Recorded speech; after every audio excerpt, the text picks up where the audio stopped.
है, ताकि हमसे एग्जाम में अगर पूछा जाए तो हम उसमें बिल्कुल भी कंफ्यूज नहीं हो, है ना। तो देखिए क्या है पहला, ऐसी बाणी बोलिए के माध्यम से कबीर कैसी बाणी बोलने की सीख दे रहे हैं और क्यों। कैसी बाणी बोलने के लिए दे रहे हैं और क्यों दे रहे हैं, देखिए। ऐसी बाणी बोलिए के माध्यम से कबीर मनुष्य को अपने मन का अहंकार या घमंड छोड़कर मधुर बाणी में विनम्रता भरी बाणी बोलने की सीख दे रहे हैं। इसका कारण यह है कि अपने मन का अहंकार त्यागने से हमारे शरीर को शांति और शीतलता की अनुभूति होगी और मधुर वाणी सुनने वाले को भी सुखानुभूति होगी। मतलब हम बोलेंगे हमें भी बड़ा अच्छा लगेगा और जो सुनेगा उसको भी बड़े आनंद की प्राप्ति होगी। इसलिए उन्होंने ऐसी वाणी बोलने के लिए यानी कि मीठी मीठी वाणी बोलने के लिए कहा है। नेक्स्ट क्वेश्चन है, मन में आपा कैसे उत्पन्न होता है। आपा खोने के लिए कबीर क्यों कह रहे हैं। ठीक है, तो क्या है देखिए, सबसे पहले आपा का मतलब समझना है क्या है। मनुष्य की इच्छा होती है कि वह सांसारिक सुखों का अधिक से अधिक उपयोग करे। इन सुखों की चाहत में वह सुख के नाना प्रकार के साधन एकत्र कर लेता है। जितने भी साधन उन सभी को हम एकत्र कर लेते हैं सुख देने वाले। इसके अलावा वह धन और बल का स्वामी भी बनना चाहता है। ऐसे होते ही उसके मन में आपा उत्पन्न हो जाता है, यानी कि अहंकार उत्पन्न हो जाता है। आपा खोने से कबीर इसलिए कह रहे हैं कि इससे मनुष्य से दूरी बढ़ती है, यानी कि एक मनुष्य का दूसरी दूरी से बढ़ता है तथा मनुष्य गर्वोच्चित हो जाता है, यानी कि उसके अंदर गर्व यानी कि अहंकार आ जाता है। इसीलिए उन्होंने बोला है कि मन में आपा उत्पन्न नहीं करना चाहिए और हमें इसे खो देना चाहिए। नेक्स्ट है, ऐसे घटी घटी राम हैं के माध्यम से कबीर ने मनुष्य को किस सत्यता से परिचित किया है। ऐसे घटी घटी राम के माध्यम से कबीर ने मनुष्य को उस सत्यता से परिचित कराया है जिसमें मनुष्य आजीवन अनजान रहता है। मनुष्य ईश्वर को पाने के लिए देवालय, तीर्थ स्थल, गुफा, कंदराओं जैसे दुर्गम स्थानों पर खोजता फिरता है और अंततः दुनिया से चला जाता है। मतलब हम सारी उम्र ईश्वर को खोजते रहते हैं, परंतु वह ईश्वर को अपने मन में नहीं खोजता, क्योंकि ईश्वर कहाँ है, हमारे मन में। हम वहां नहीं खोजते जहां उसका सच्चा वास है। ईश्वर तो घट घट पर अर्थात हर प्राणी के यहाँ तक कि कण कण में भी व्याप्त है। तो हर एक मनुष्य के अंदर ईश्वर व्याप्त है। इस धरती के हर एक कण में ईश्वर व्याप्त है। तो हम उन्हें इतनी सब जगहों पर क्यों ढूंढते, है ना। नेक्स्ट क्वेश्चन है, हर प्राणी में राम के बसने की तुलना किससे की गई है। राम ईश्वर का वास यानी घटघट अर्थात हर प्राणी के यहाँ तक कि कण में है, परंतु मनुष्य अपनी अज्ञानता और अहंकार के कारण ये बात नहीं समझ पाता कि मनुष्य में ईश्वर वास ठीक उसी तरह से है जैसे हिरण की नाभि में कस्तूरी होती है और हिरण को उसका पता नहीं होता। तो समझ में आया। तो हर प्राणी में राम बसने की तुलना कैसे की गई है, हिरण की नाभि में बसी कस्तूरी से उसकी तुलना की गई है। जैसे उसके नाभि में कस्तूरी बसी होती है और उसे पता ही नहीं होता, उसी तरीके से हमारे हृदय में राम बसे हैं और हम ही को पता नहीं होता है। सब अंधियारा मिट गया जहां की अंधियारे की ओर संकेत किया गया है। यह अंधियारा कैसे दूर होता है। तो यहाँ पर क्या है, मनुष्य के अंदर समाया अंधकार, यानी कि जो हमारी वृत्तियों के आधार पर होता है। सब अंधियारा मिट गया के माध्यम से मनुष्य के मन में समाये अहंकार, अज्ञान, भय जैसे अंधियारे की ओर संकेत किया गया है, जिसके कारण मनुष्य सांसारिकता में डूबा था और ईश्वर को नहीं पहचान पाता है। यह अंधियारा प्रकाश पुंज ईश्वर रूपी दीपक को मन में देखा है। यह अंधेरा उसी तरह से मिट गया जैसे दीपक जलने से अंधेरा समाप्त हो जाता है। हमारे मन में बहुत सारा अंधकार, बहुत सारी वृत्तियां होती हैं और जैसे ही हम ईश्वर को जान लेते हैं, हमें ज्ञान प्राप्त हो जाता है, अपने आप ये सारी चीजें दूर हो जाती है। जैसे दीपक के जलने से अंधकार दूर हो जाता है। कबीर की दृष्टि में संसार सुखी और वह दुखी क्यों है। तो देखिए क्या है, संसार के लोगों को देखकर कवि को लगता है कि लोग सांसारिक विषय वासनाओं के साथ खाने पीने, हंसी खुशी से जीने में मस्त हैं। ये लोग सुखी हैं। दूसरी ओर कबीर है जो प्रभु प्राप्ति ना होने के कारण परेशान है। वह सोने की बजाय जाग रहे हैं और रोते हुए दुखी हैं। तो मतलब यहाँ के लोग सुखी हैं क्योंकि उन्होंने सुख किस में ढूंढा है, यहाँ की सारी भौतिक चीजों में। और मगर कबीर का सुख किस में है, वो ईश्वर में है, और इसीलिए वो ईश्वर को ढूंढ रहे हैं, वो उन्हें मिल नहीं रहा, तो वो दुखी हैं, जाग रहे हैं और रो रहे हैं। ठीक है।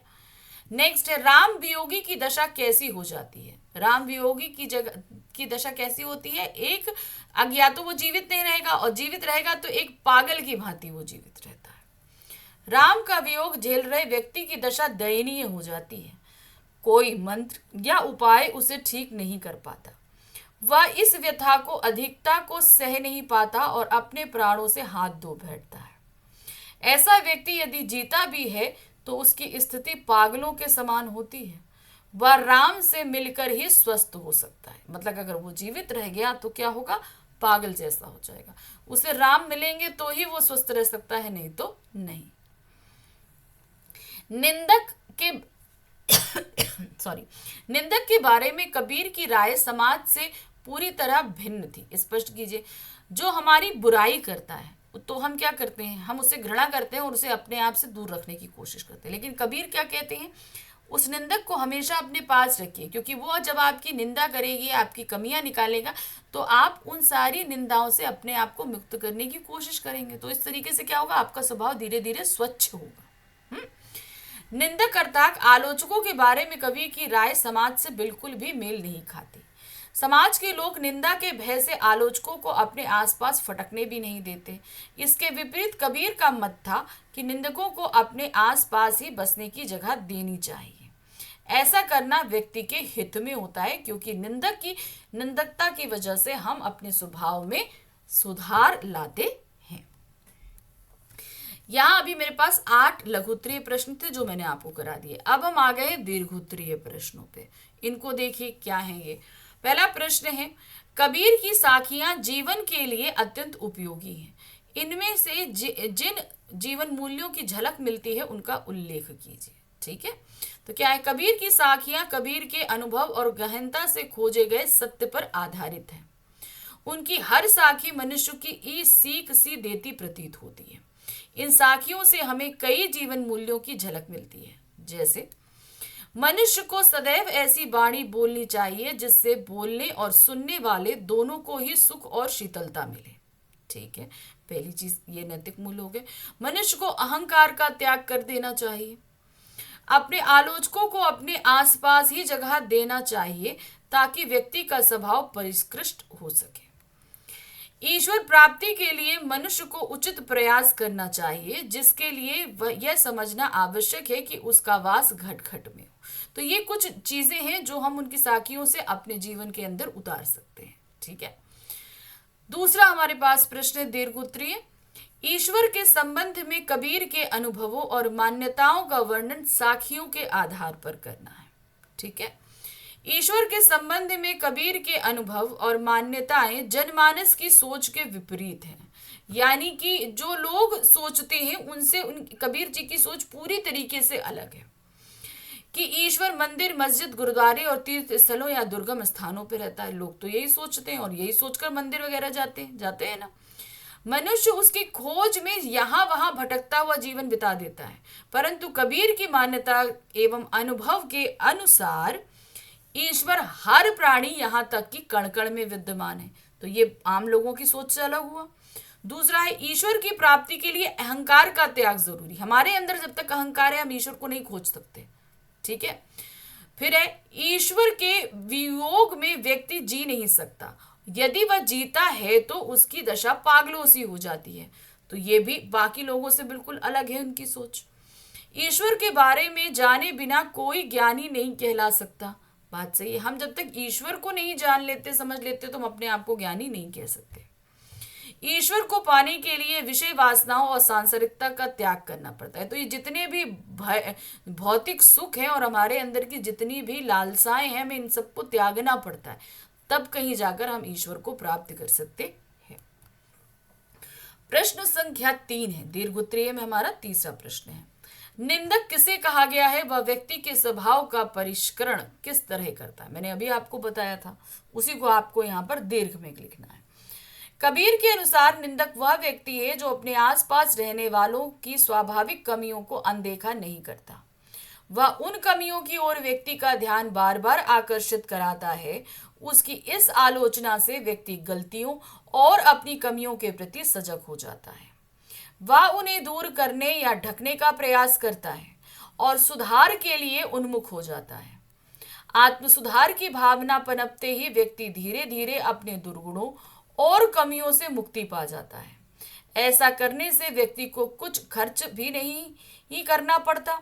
इस तरह निंदक अपने आसपास रहने वाले परिष्करण करता है। समझ में आया?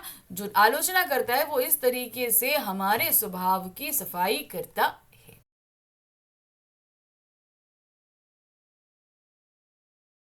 देखते हैं पहला प्रश्न।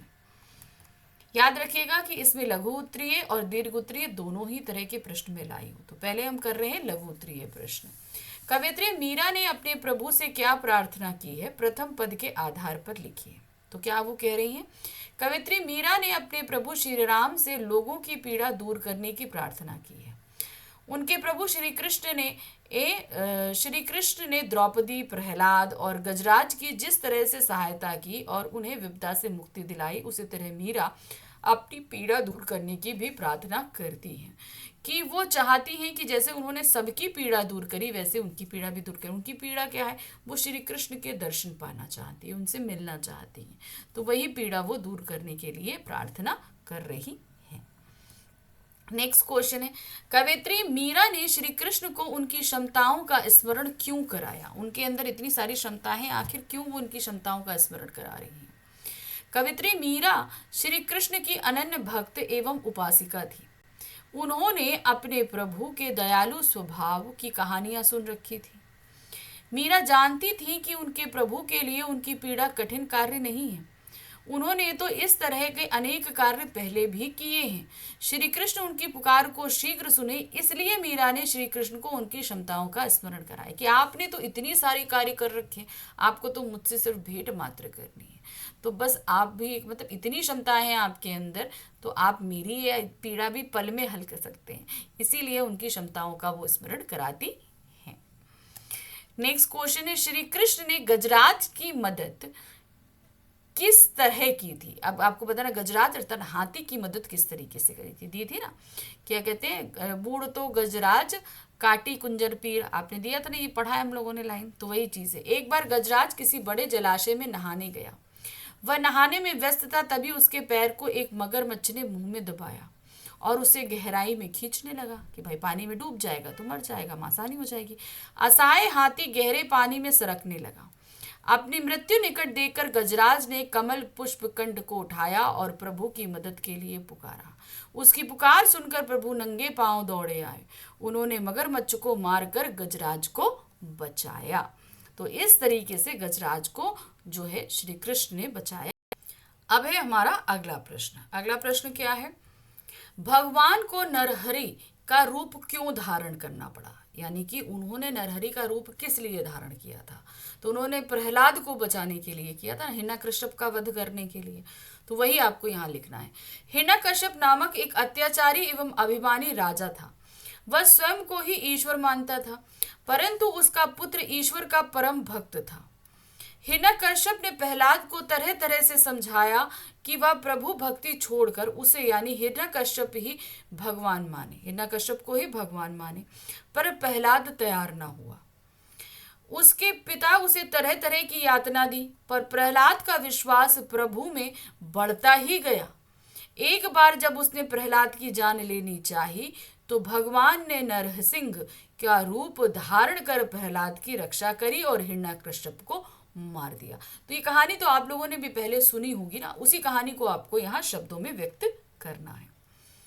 नेक्स्ट आते हैं, तीनों बाता सरसी के माध्यम से कवित्री क्या कहना चाहती? कवित्री ने जो बात कही है ना, तीनों बाता सरसी, इसके माध्यम से वो क्या कहना चाहती हैं? उनकी यह मनोकामना कैसे पूरी हुई? तो ठीक है, पहले तो मतलब समझें और फिर उनकी मनोकामना को समझें।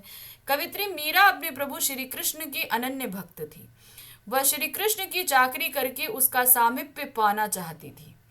इस चाकरी से उन्हें अपने प्रभु के दर्शन मिल जाते। उनका नाम स्मरण करने से स्मरण रूपी जेब खर्च मिल जाता और भक्तिभाव रूपी जागीर उन्हें मिल जाती। उन्होंने अपनी इस मनोकामना की पूर्ति कृष्ण की अनन्य भक्ति के माध्यम से पूरी करी। नेक्स्ट क्वेश्चन है, कवियत्री मीरा अपने प्रभु के सौंदर्य पर क्यों रीझी हुई है, स्पष्ट कीजिए। यानी कि श्री कृष्ण के रूप सौंदर्य को आपको यहाँ बताना है कि किस तरीके से वो मोर मुकुट धारण है, पीतांबर है, बैजंती माला है, ये सारी चीजें। देखिए, कवित्री मीरा के प्रभु का रूप सौंदर्य अत्यंत सुंदर है। उनके प्रभु के सिर पर मोर मुकुट है, उनके गले में बैजंती फूलों की सुंदर माला सुशोभित है। वे मधुर धुन में मुरली बजाते हुए वृंदावन में गायें चराते हैं। इसी अद्वितीय सौंदर्य के कारण मीरा अपने प्रभु पर रीझी है, क्योंकि श्री कृष्ण का रूप सौंदर्य ही ऐसा है कि उस पर सभी रीझ जाते हैं। तो मीरा तो भाई उनकी अनन्य भक्त रही है।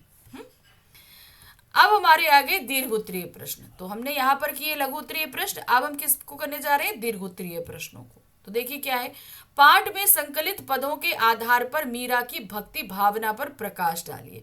तो जो पद दिए गए हैं उसके आधार पर हमें मीरा की भक्ति भावना का वर्णन करना है। मीरा श्री कृष्ण की अनन्य भक्त थी। उनकी भक्ति में दास से भाव अधिक दिखाई देता है, कि यानी कि वो श्री कृष्ण की दास यानी सेविका बनकर जो है उनके साथ रहना चाहती है। इस पाठ में संकलित पदों को पढ़ने से उनकी भक्ति के दो रूप उभर कर सामने आते हैं। पहला क्या है, दास्य रूप, और दूसरा है रसिका रूप, यानी कि वो उनकी भक्ति रस में डूब भी जाना चाहती है। प्रथम पद में कवित्री अपने प्रभु के पहले लोगों को दुख दूर करने की प्रार्थना करती है। वह अपने प्रभु का गुणगान करती हुई उनकी क्षमताओं का स्मरण कराती है कि हाँ, आपकी इतनी क्षमताएं हैं। तो पहले तो उनकी क्षमताओं का पूरी तरीके से उनको स्मरण करा दिया। इसी क्रम में वह अपने प्रभु को द्रौपदी, गजराज और प्रहलाद के प्रति किए गए कार्यों का दृष्टांत प्रस्तुत करती है। ये चीज उन्होंने बताई और करती हुई अपनी पीड़ा दूर करने की प्रार्थना करती कि आपने सभी की पीड़ाओं को दूर किया है, तो आप इसी तरीके से मेरी पीड़ा को भी दूर करिए। फिर दूसरे पद में उन्होंने क्या कहा, मीरा अपने प्रभु के रूप सौंदर्य पर मोहित है। वो बहुत सुंदर है, तो उन किस तरीके से मोहित है बता रहे, वे उनका सानिध्य पाने का प्रयास करती, किसी तरह बस श्री कृष्ण का साथ मिल जाए, और उनकी सेवा करते हुए उन्हें प्रसन्न करने का हर संभव उपाय करती है। अगला प्रश्न है दीर्घ उत्तरीय में, मीरा अपने आराध्य श्री कृष्ण का दर्शन और सामीप्य पाने के लिए क्या क्या उपाय कर रही हैं। अब वो चाहती है कि श्री कृष्ण उनको दर्शन दे और उनके समीप रहे, तो उसके लिए वो क्या क्या उपाय करती है। कवित्री मीरा अपने प्रभु की भक्ति में डूब के उनका सामीप्य और दर्शन पाना चाहती है। इसके लिए वे चाहती हैं कि श्री कृष्ण उन्हें अपनी चाकरी में रख लें, यानी कि अपनी सेवा में रख लें। मीरा बाग लगाना चाहती हैं ताकि कि श्री कृष्ण वहां घूमने आए और उन्हें दर्शन मिल सके। वे श्री कृष्ण का गुणगान ब्रज की गलियों में करती हैं। घूमना फिरना चाहती हैं। मीरा विशाल भवन में बगीचा बनाना चाहती हैं ताकि उस बगीचे में घूमते श्री कृष्ण के दर्शन कर सके।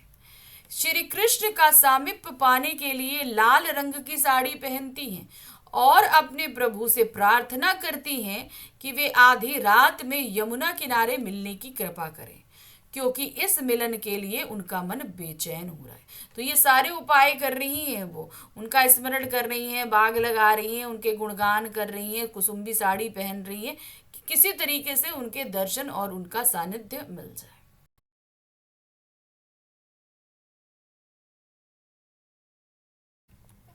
सबसे पहला प्रश्न है, विचार लो कि मृत्यु हो, कवि ने ऐसा क्यों कहा है, इसे सुमृत्यु कैसे बनाया जा सकता है।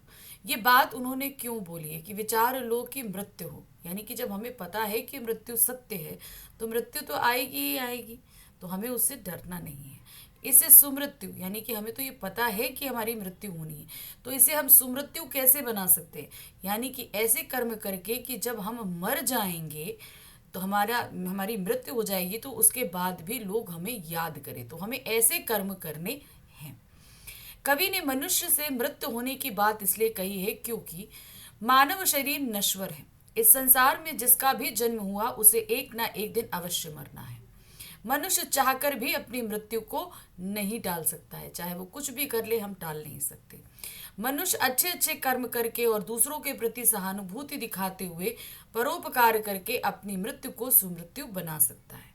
तो ये तो पता है कि मृत्यु आएगी, लेकिन अगर हम चाहते हैं कि लोग हमें याद करें मरने के बाद, तो हमें कर्म ऐसे ही करने होंगे। नेक्स्ट क्वेश्चन है, कवि किसके जीने और मरने को एक समान मानता है?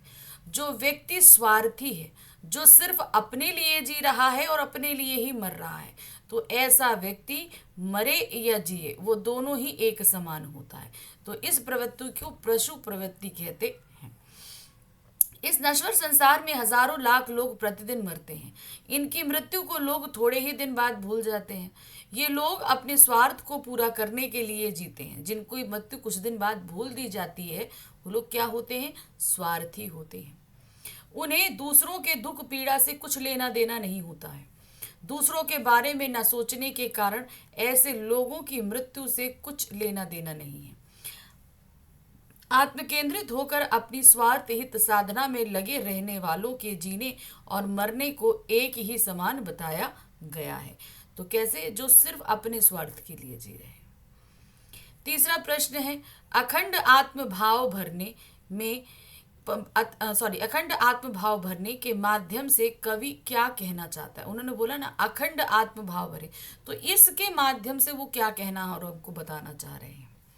अखंड आत्मभाव भरने के माध्यम से कवि कहना चाहते हैं कि लोग एक दूसरे से वैमनस्य, ईर्षा, द्वेष आदि भाव ना रखें। तो जो हमारे अंदर की कुप्रवृत्तियां होती हैं वो हमें हटा देनी है, तो हमारे अंदर ये भाव अपने आप आएंगे ही नहीं। और सारी दुनिया के लोग वो एक साथ अखंडता बनाए रखने हेतु सभी को अपना भाई माने।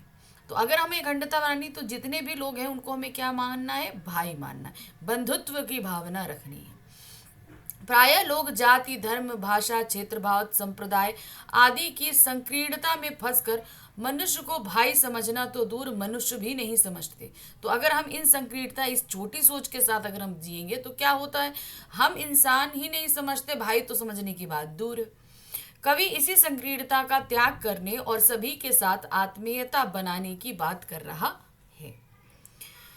मनुष्य किसी अन्य को अनाथ समझने की भूल कब कर बैठता है? हम अनाथ समझ, जब हम अहंकारी होते हैं, हमें लगता है कि हमारे पास सब कुछ है, हम सनाथ हैं, हमारे साथ है, धन दौलत संपत्ति सबका साया सब कुछ है, तो वो सोचते हैं कि बाकी लोग अनाथ हैं, जबकि उनके पास किसका? परमपिता परमेश्वर का हाथ होता है। ये मनुष्य की स्वाभाविक प्रवृत्ति है कि धन आते ही उसके मन में घमंड का भाव आ जाता है। वह अहंकार पूर्ण बातें और आचरण करने लगता है। धन देखकर कुछ लोग उसकी चाटुकारिता भी करने लगते हैं। भाई जिसके पास धन आ जाता है तो उसके पास चार उसकी हजूरी में, चापलूसी में लग जाते हैं। ऐसे में वह धनवान व्यक्ति खुद को बलशाली समझने लगता है। धन और बल का मेल होते ही वह अनैतिक आचरण पर उतर आता है। अब उसके पास धन तो था ही, फिर उसके बाद इतने सारे लोग आ गए उसकी चापलूसी करने वाले, उसके पास बल भी आ गया। अब ये सारी चीजें होते ही उसके अंदर क्या आ गया कि नहीं, हम सबसे शक्तिशाली हैं। तो अब वो क्या करता है? दूसरों के साथ अनैतिकता यानी कि गलत आचरण करने लगता है। वह दूसरों को अपने से कमजोर और अनाथ समझने लगता है। तो ये क्या होता है कि हम संपन्नता हो गई, हमारे साथ सब कुछ समृद्धि आ गई, तो हम अहंकारी हो जाते हैं। नेक्स्ट क्वेश्चन है, हमें किसी को अनाथ क्यों नहीं समझना चाहिए? आखिर हमें क्यों किसी को अनाथ नहीं समझना चाहिए? हमें किसी को इसलिए नहीं अनाथ समझना चाहिए क्योंकि जिस ईश्वर से शक्ति और बल पाकर हम स्वयं को सनाथ समझते हुए दूसरों को अनाथ समझते हैं, वही ईश्वर दूसरों की मदद के लिए भी तैयार रहता है। उसके लंबे हाथ मदद के लिए सदैव आगे बढ़े रहते हैं। वह अपनी अपार शक्ति से सदा दूसरों की मदद के लिए तैयार रहता है। इसीलिए हमें दूसरों को अनाथ नहीं समझना चाहिए। हमारे पास सब कुछ है और दूसरे को अनाथ समझे नहीं, उसके पास ईश्वर का साथ होता है, इसलिए वो कभी भी अनाथ नहीं हो सकता है। ऊशी नर कौन थे? उनके परोपकार का वर्णन कीजिए। तो देखिए यहाँ पर ददीज, ऊशी, शुंति, रंतिदेव, कई लोगों के नाम लिए गए हैं।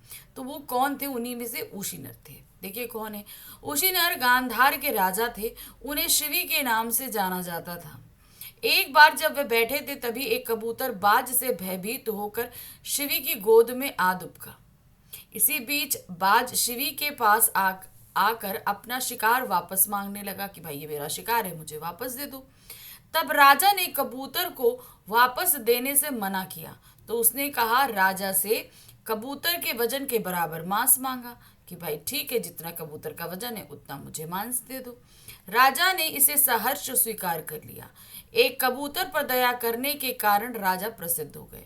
तो उन्होंने सिर्फ खाली मांस देने के लिए स्वीकार नहीं कर लिया, उन्होंने अपने शरीर का मांस काट कर उस बाज को दे दिया कि ठीक है। अब वो मांस कहाँ से लाते? किसी और व्यक्ति का मांस काटना पड़ता, किसी जानवर को मारना पड़ता, वो तो ऑलरेडी एक जानवर को बचा रहे थे। तो उन्होंने क्या किया, अपने शरीर से उतना मांस काटा जितना कबूतर का वजन था और उस बाज को दे दिया कि जाओ तुम अपनी भूख मिटाओ। तो ये थे राजा ऊशी गंधार नरेश। कवि ने महाविभूति किसे कहा है और क्यों कहा है? कवि ने मनुष्य की सहनशीलता को महाविभूति कहा है, मतलब कि हमारे अंदर चीज़ों को सहन करने की जो शक्ति होती है, पेशेंस जिसे हम बोलते हैं, वो उसको महाविभूति कहा है। इसका कारण यह है कि महाविभूति के कारण मनुष्य दूसरों के दुख की अनुभूति करता है और उसे परोपकार करने की प्रेरणा मिलती है। यदि मनुष्य के भीतर सहानुभूति ना हो तो कोई व्यक्ति चाहे दुखी रहे या सुखी वह उदासीन रहेगा और परोपकार करने की सोच भी नहीं सकता। तो कहने का तात्पर्य कि अगर हमारे अंदर वो सहन शक्ति नहीं होगी तो हम किसी की बात को सुनने या समझने की नहीं रखेंगे। जब हम सुनेंगे समझेंगे नहीं तो उसके दुख को नहीं, तकलीफ को समझेंगे, तकलीफ को नहीं समझेंगे तो उसका हम परोपकार कैसे करेंगे? तो वहाँ विभूति क्या है? वो है आपकी जो है सहन शक्ति। हम किस चीज़ को कितनी हद तक सुन और बर्दाश्त कर सकते हैं। प्रश्न संख्या 8 है, अपने लिए जीने वाला कभी मरता नहीं। क्या है? अपने लिए जीने वाला कभी मरता नहीं, कवि ने ऐसा क्यों कहा है? तो क्या है? अपने लिए जीने वाला कभी मरता नहीं, कवि ने ऐसा इसलिए कहा है क्योंकि जो व्यक्ति परोपकार करते हैं तो क्या है, दूसरों की भलाई में लगे रहते हैं तथा अपने पराये का भेद किए बिना दूसरों के काम आते हैं, ऐसे व्यक्ति अपने कार्यों के माध्यम से अमर हो जाते हैं। तो यहाँ अपने लिए नहीं, जो दूसरों के लिए जीता है वो कभी मरता नहीं। तो यहाँ अपने लिए नहीं होगा, यहाँ होगा दूसरों के लिए। क्वेश्चन में थोड़ा सा गलत हो गया है। ओके, क्या है? दूसरों के लिए जीने वाला। यहाँ पे मैंने करेक्शन कर दिया है, आप लोग समझ जाएंगे आई थिंक। ओके, थोड़ा सा मीनिंग थोड़ा सा मिस्टेक हो जाती है। दूसरों के लिए जीने वाला व्यक्ति कभी मरता नहीं। ठीक है, तो जब वो दूसरों की भलाई कर रहा है, दूसरों की अच्छाई कर रहा है, सब कुछ अच्छा कर रहा है, तो फिर इस कंडीशन में क्या होगा? इस कंडीशन में हमेशा वो क्या करेगा? दूसरों का अच्छाई करेगा, स्वार्थी नहीं रहेगा। तो सभी लोग उसको हमेशा याद करेंगे कि हाँ ऐसा भी एक व्यक्ति हुआ करता। तो जब वो व्यक्ति मर जाएगा तो उसके कर्मों के माध्यम से वो हमेशा याद किया जाएगा, इसलिए मरने के बाद भी वो कभी मरेगा नहीं और हमेशा जीवित रहेगा। कवि ने सफलता पाने के लिए मनुष्य को किस तरह प्रयास करने के लिए कहा है? अगर आप सफलता पाना चाहते हैं तो आपको किस तरह प्रयास करना होगा? कवि ने सफलता पाने के लिए मनुष्य को प्रोत्साहित करते हुए कहा है कि मनुष्य तुम अपने लक्ष्य की ओर कदम बढ़ाओ। तुम्हारी सहायता के लिए अनेक देवता रूपी मनुष्य खड़े हैं। इसके अलावा तुम परस्पर एक दूसरे की मदद करते हुए उठो और सभी को साथ लेकर बढ़ते चलो।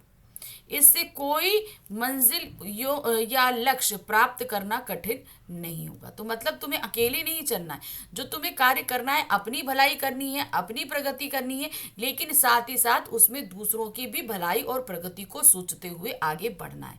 जब तुम ऐसा करोगे तो तुम्हारी भलाई भी होगी और बाकी सबकी भी भलाई होगी। तो हमेशा सफलता पाने के लिए हमें अपनी ही नहीं सबके लिए सोचना चाहिए, और जब सबके लिए हमारी भावना अच्छी होगी तो जाहिर सी बात है सफलता हमें प्राप्त जरूर होगी। अगला प्रश्न है, रहो न यो कि एक से न आ काम और का सरे के माध्यम से कवि क्या सिखा रहे हैं? मतलब तुम्हें ऐसे नहीं रहना है कि तुमसे कोई किसी का काम ना हो, तुम्हें हमेशा ऐसा रखना है कि तुमसे किसी का ना किसी का काम बनता रहे। वही ना, रहो न यो कि एक से न काम और का सरे, यानी कि तुमको ऐसे नहीं रहना है कि तुमसे किसी का काम ही ना बने, हमेशा ऐसे रहना है कि तुम्हारे जरिए किसी न किसी का कोई काम बनता रहे, भलाई होती रहे। रहो न यूं एक से न काम और का सरे के माध्यम से कवि मनुष्य को यह सीख देना चाहता है, हे मनुष्य, तुम इस तरह से स्वार्थी और आत्म केंद्रित मत जियो कि दूसरों के सुख दुख से कोई लेना देना ही ना रह जाए। तुम संवेदनहीनता की पराकाष्ठा छू लो। कवि चाहता है कि मनुष्य को एक दूसरे को सहारा देना चाहिए, मदद करनी चाहिए, ताकि उसका रुका काम भी बन जाए। वह चाहता है सभी परोपकारी बन जाए। तो हमेशा कैसे करना है कि आपकी मदद से दूसरों के काम बने।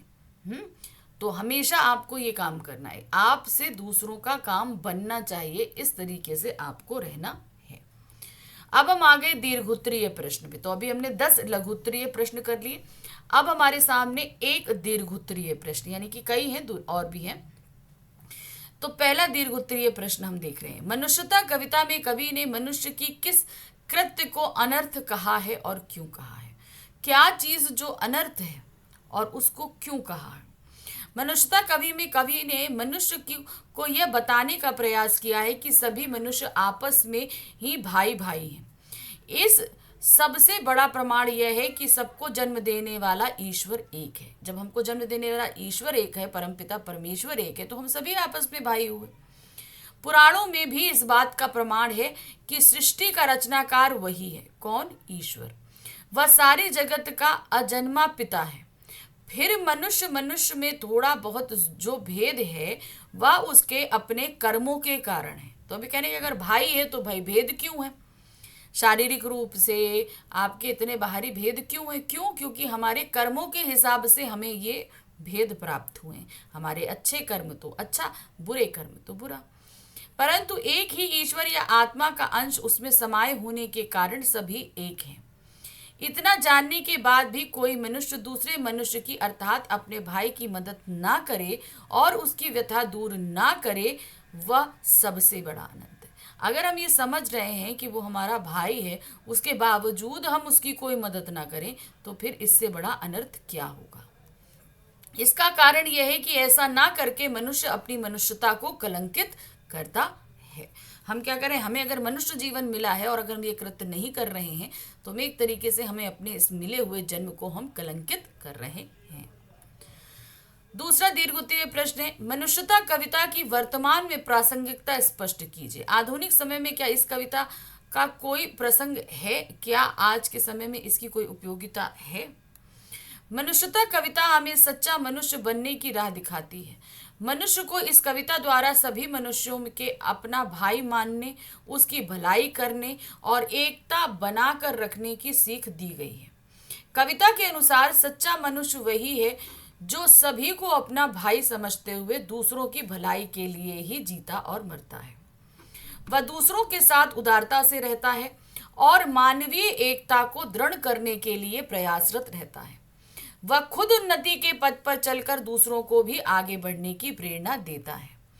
वर्तमान में इस कविता की प्रासंगिकता और भी बढ़ जाती है, क्योंकि आज दुनिया में स्वार्थ वृत्ति, अहंकार, लोभ, ईर्ष्या, छल कपट आदि बढ़ रहा है, जिससे मनुष्य में दूरी बढ़ रही है। जब हम लोगों में इतनी दूरी बढ़ रही है, तो ये कविता आज ज़्यादा प्रासंगिक है, क्योंकि ताकि लोगों को अपने बीच के इस भेद को मिटाने का मौका मिले, समझाने का हमें मौका मिले कि नहीं, हम लड़ने नहीं, साथ रहने के लिए इस धरती पर जन्मे। अगला तीसरा हमारा दीर्घोत्तरीय प्रश्न है, मनुष्यता कविता में वर्णित उशीनर, दधीचि और कर्ण के उन कार्यों का उल्लेख कीजिए जिससे वह मनुष्य को मनुष्यता की राह दिखा रहे हैं। तो इन सभी का नाम इस कविता में आखिर क्यों लिया गया है? उन्होंने ऐसा क्या कार्य किया है, आपको ये बताना है। मनुष्यता कविता में वर्णित उशीनर, दधीचि और कर्ण द्वारा किए गए कार्य इस प्रकार हैं। सबसे पहले हम कहाँ के देख रहे हैं? उशीनर का। इन्हें राजा शिवी के नाम से जाना जाता है। राजा उशीनर ने अपनी शरण में आए कबूतर की रक्षा के लिए अपने शरीर से उसके वजन के बराबर मांस बाज को दे दिया था। इस तरह दयालुता का अनुकरणीय कार्य किया था, इसलिए उन्हें याद किया जाता है। दूसरे हैं दधीचि। महर्षि दधीचि ने दानवों को पराजित करने के लिए अपने शरीर की हड्डियां दान दे दी, जिससे वज्र बनाकर दानवों को युद्ध में हराया गया और मानवता की रक्षा की गई। तो मतलब इंद्र के सिंहासन पर राक्षसों ने कब्जा कर लिया था। उन राक्षसों को परास्त करने के लिए जिस वज्र का निर्माण हुआ वो दधीचि की अस्थियों का है। तीसरे हैं कर्ण। कर्ण अत्यंत दानवीर एवं साहसी योद्धा थे। उसने ब्राह्मण वेशधारी श्री कृष्ण और इंद्र को अपना कवच कुंडल दान दे दिया। यह दान बाद में उनके लिए जानलेवा सिद्ध हुआ, क्योंकि ये सभी उनके स्किन की तरह उनके शरीर से चिपका था। जब वो निकल गया तो वो मृत्यु को प्राप्त हो गए। इस प्रकार उक्त महापुरुषों ने अनूठे कार्य करके मानवता की रक्षा की और त्याग एवं परोपकार करके मनुष्य को मनुष्यता की राह दिखाई। इसी के साथ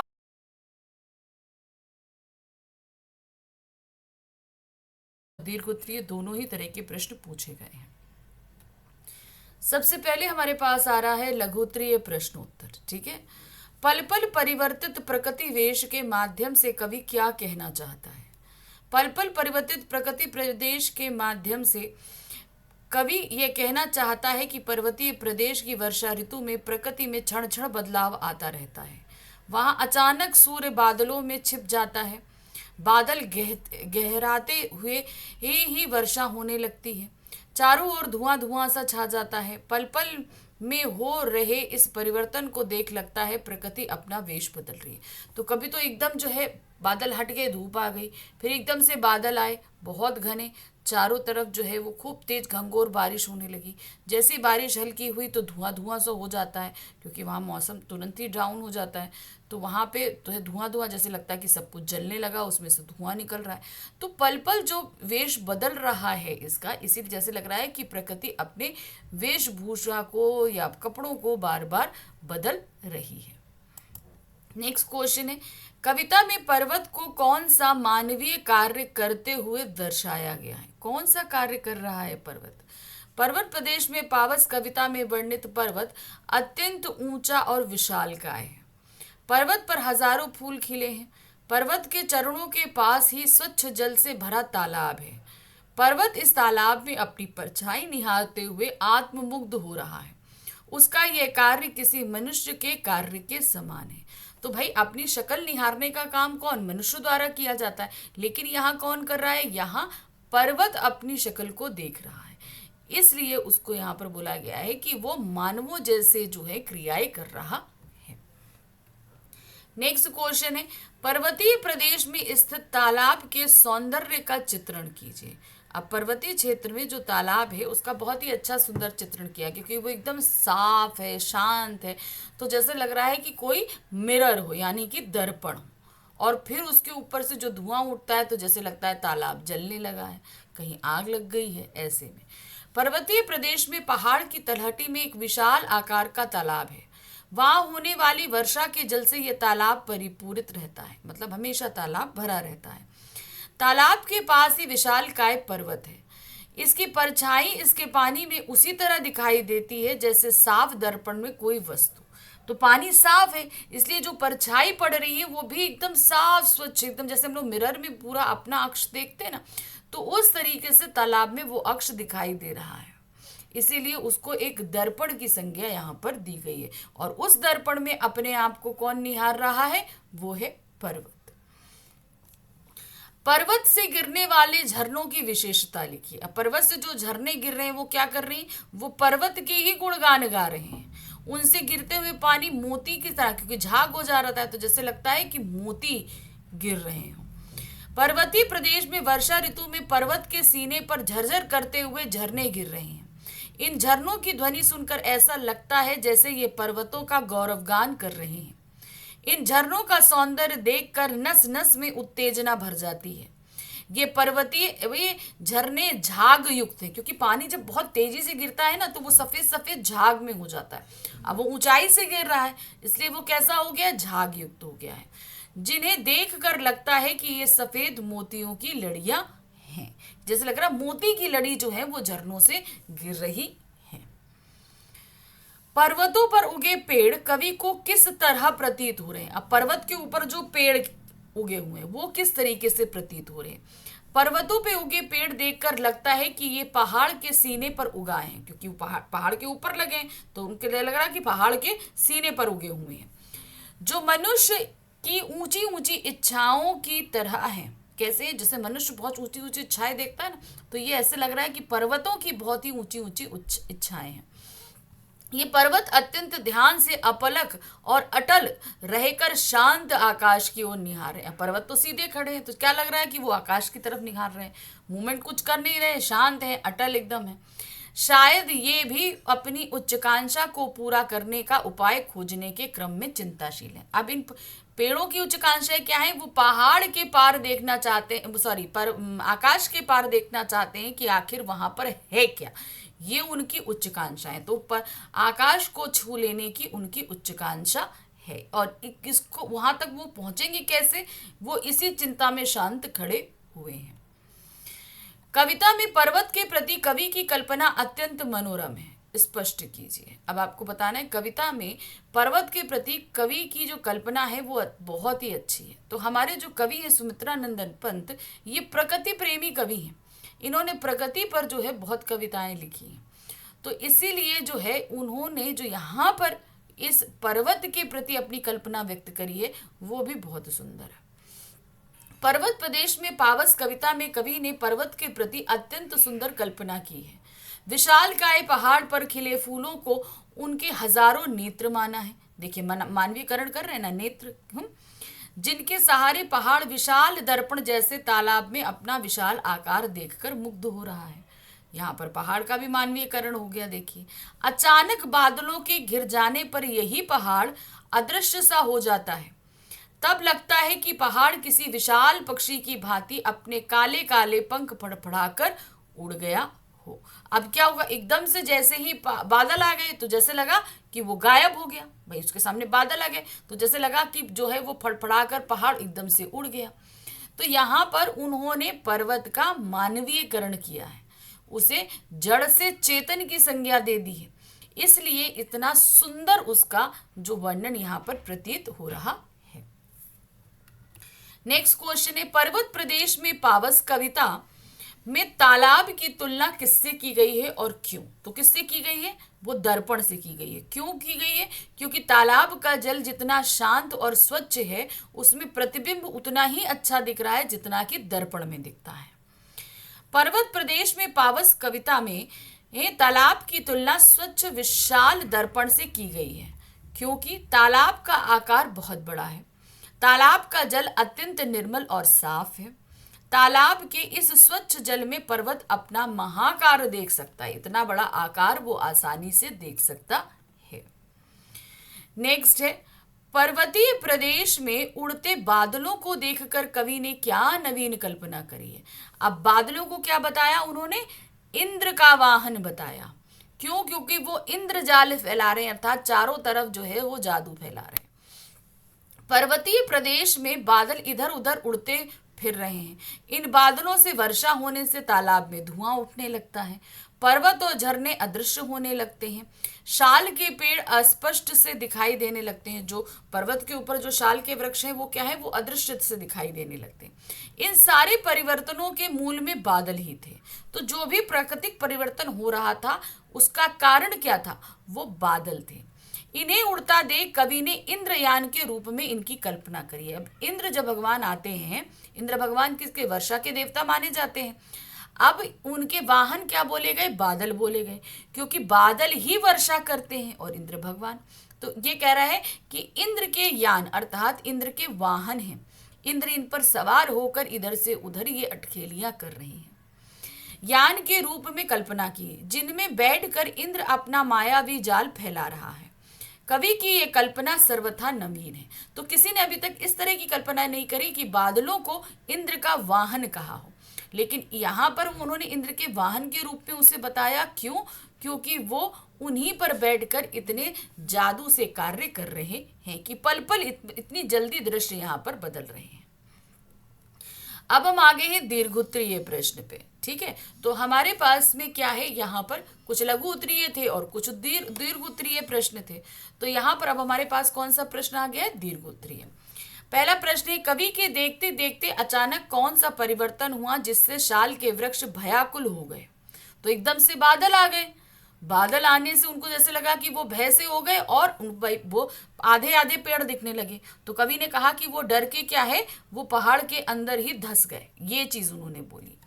पर्वतीय प्रदेश में वर्षा ऋतु में कवि ने देखा कि आकाश में काले काले बादल उठे और नीचे की ओर आकर पर्वत, पेड़ तथा तालाब आदि को घेर लिया, जिससे निम्नलिखित परिवर्तन हुए हैं। ऐसा लगा जैसे पहाड़ चमकीले भूरे पारद के पंख लगाकर उड़ गए। दूसरा, पहाड़ पर स्थित झरने अदृश्य हो गए। झरनों का स्वर अब भी सुनाई दे रहा है। भाई, जब पहाड़ दिखाई नहीं दे रहा, झरने दिखाई नहीं दे रहे, लेकिन उनका स्वर सुनाई दे रहा है। मूसलाधार वर्षा होने लगी, जिससे ऐसा लग रहा था कि धरती पर आकाश टूट पड़ा। पर्वतीय प्रदेश में अचानक हुए इन परिवर्तनों को देखकर शाल के पेड़ भयाकुल हो गए कि एकदम से इतनी सारी चेंजेस कैसे हो गए। तो वो डर गए, और डर जो आधे आधे दिख रहे थे, तो कवि ने वो बोला कि मारे डर के वो अंदर को धंस गए हैं, ऐसा मालूम पड़ रहा है। अगला दीर्घ उत्तरीय प्रश्न है हमारे पास, पर्वतीय प्रदेश में इंद्र अपनी जादूगरी किस तरह दिखा रहा है? तो अभी हमने बताया था ना कि जो है बादलों के आने और जाने से ही वहां पर सारा माया जाल फैल रहा है और पल पल वहां के सारे परिदृश्य बदल रहे हैं। और बादल क्या है? वो इंद्र का वाहन है। तो यहाँ पर इंद्र का ये वाहन एक जादू सा समा बांध रहा है। पर्वतीय प्रदेश में अचानक बादल छाने और धुंध उठने के वातावरण अंधकारमय हो गया है। इससे पर्वत अदृश्य हो गए हैं। पहाड़ पर बहते झरने दिखने बंद हो गए हैं। झरनों की आवाज अब भी आ रही है। अचानक जोरदार वर्षा होने लगी। बढ़ती धुंध में शाल के पेड़ ओझल होने लगे। ऐसा लगा ये पेड़ कटकर धरती में धंसे जा रहे हैं। अचानक तालाब में धुआं ऐसा उठा मानो आग लग गई हो। इस तरह अपनी जादूगरी दिखाते हुए इंद्र बादलों के विमान पर बैठकर घूम रहा था। यह सब परिवर्तन इंद्र अपनी जादूगरी से दिखा रहा था। नेक्स्ट क्वेश्चन है, पर्वतीय प्रदेश में कुछ पेड़ पहाड़ पर उगे हैं और कुछ शाल के पेड़ पहाड़ के पास उगे हैं। इन दोनों स्थानों में पेड़ों के सौंदर्य में अंतर कविता के आधार पर स्पष्ट कीजिए। कविता में ऐसा कुछ नहीं दिया गया है, लेकिन अब हमें अपनी इमेजिनेशन यानी कि कल्पना शक्ति के आधार पर इन दोनों में अंतर बताना है। कुछ पेड़ के ऊपर है और कुछ नीचे है। कुछ पेड़ के ऊपर कहने मतलब पहाड़ के ऊपर है। पर्वतीय प्रदेश में बहुत से पेड़ पर्वत पर उगे हैं, जिन्हें देखकर लगता है कि पहाड़ के सीने पर उगे थे, और ये पेड़ मनुष्य की ऊंची आकांक्षाओं के समान है। जिस प्रकार मनुष्य अपनी आकांक्षाएं पूरे करने के लिए चिंतित रहता है, उसी प्रकार ये पेड़ भी अटल भाव से अपलक आकाश की ओर देखे जा रहे हैं, जैसे उनकी महत्वाकांक्षा पूर्ति का उपाय सोच रहे हैं। दूसरी ओर पहाड़ के पास उगे पेड़ वर्षा होने और धुंध के कारण अस्पष्ट से दिखाई दे रहे हैं। ऐसा लगता है कि अचानक होने वाली मूसलाधार वर्षा और धुंध से भयभीत होकर ये पेड़ धरती में धंस गए हैं। तो मतलब वो आधे आधे दिख रहे हैं, तो लग रहा है कि वो अंदर को धंस गए हैं। अगला प्रश्न है, पर्वत प्रदेश में पावस कविता का प्रतिपाद्य अपने शब्दों में लिखिए। तो इस पूरी कविता में हमें क्या क्या समझाया गया है, इसे आपको शॉर्ट में देना है। ठीक है। पर्वत प्रदेश में पावस यानी कि पर्वत प्रदेश में वर्षा ऋतु का मौसम। कविता पर्वतीय सौंदर्य को व्यक्त करने वाली कविता है। प्रकृति का ये सौंदर्य वर्षा में और भी बढ़ जाता है। वर्षा काल में प्रकृति में क्षण क्षण होने वाला परिवर्तन देखकर लगता है कि प्रकृति सजने धजने के क्रम में पल पल अपना वेश बदल रही है। विशाल आकार वाला मेखलाकार पर्वत है जिस पर फूल खिले हैं। पर्वत के पास ही विशाल तालाब है जिसमें पर्वत अपना सौंदर्य निहारता है और आत्ममुग्ध होता है। तालाब का जल इतना स्वच्छ है जैसे दर्पण हो। पर्वतों से गिरते झरने सफेद मोतियों की लड़ी जैसे लग रहे हैं। अचानक बादल उमड़ते हैं। बादलों में पर्वत और झरने अदृश्य हो जाते हैं। ऐसा लग रहा जैसे विशाल काय पक्षी की भांति पंख फड़फड़ाकर पर्वत उड़ गया हो। मूसलाधार वर्षा आरंभ हो जाती है। शाल के पेड़ भयभीत होकर धरती में धंसने लगते हैं। तालाब से धुआं उठने लगता है। ऐसा लगता है जैसे इंद्र अपनी जादूगरी दिखा रहा है। तो हमने यहाँ पर देखिए कुछ ही वाक्यों में क्या कर दिया, पूरी कविता को बांधने का कोशिश करी। जो कविता प्रतिपाद्य का तात्पर्य यहाँ पर यही है कि जो चीज बताई गई है आपको पाठ में या कविता में, उसे हमें शॉर्ट करके लिखना पड़ता है। जो जो चीजें मेन मेन वो सारी चीजों को हमें यहाँ पर बयां कर देना पड़ता है।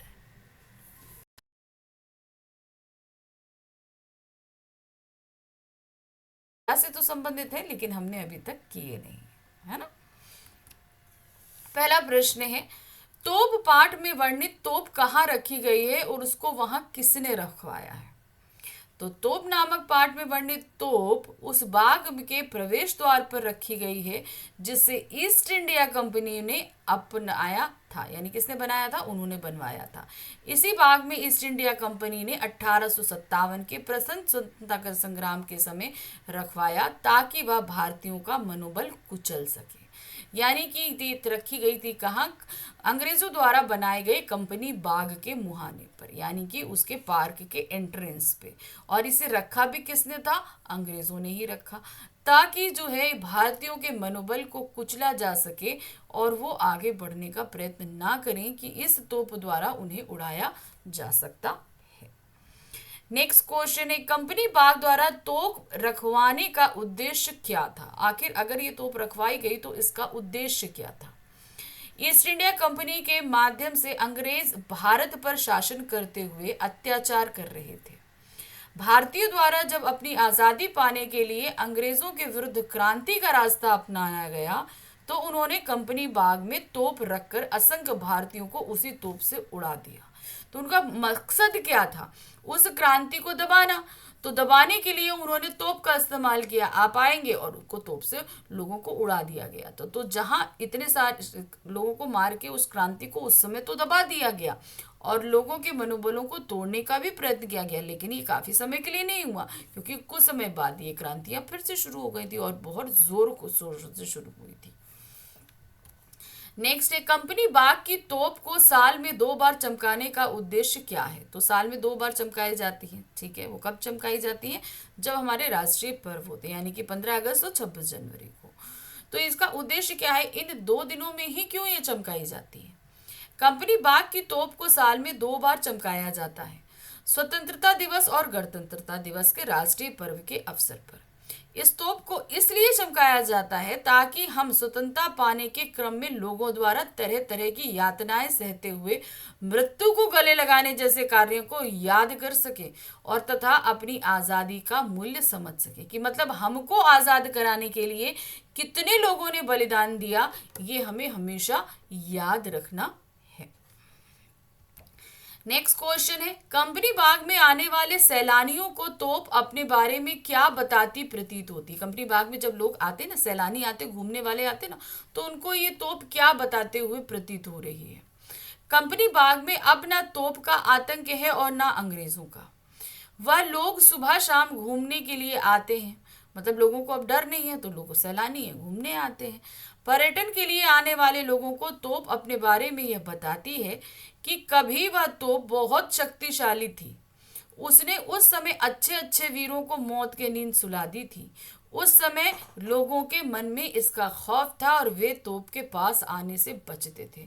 आज जहां बच्चे घुड़सवारी कर रहे हैं, चिड़िया उनके अंदर बैठ के खेल रही है, लेकिन एक समय था कि लोग इस तोप के से बचना चाहते थे, इतना आतंक था इस तोप का। तो यही बताती है तोप अपने बारे में। नेक्स्ट क्वेश्चन है, अच्छे अच्छे सूरमाओं के धज्जे अपने जमाने में, यह किन सूरमाओं और जमाने की बात कर रही है। ये वो क्रांतिकारी हैं जिन्होंने सन 1857 की क्रांति की थी, उनके धज्जे उड़ाए थे और जमाना था सन 1857 की क्रांति का। तोप कविता में अच्छे अच्छे सूरमाओं और जमाने के माध्यम से उन भारतीय वीरों, स्वतंत्रता प्रेमियों और क्रांतिकारियों की बात की गई है जिन्होंने अंग्रेजों की गुलामी और अत्याचार का विरोध करते हुए बगावत कर दिया था। उन्होंने अंग्रेजों के साथ युद्ध किया, इसमें हजारों वीर मारे गए।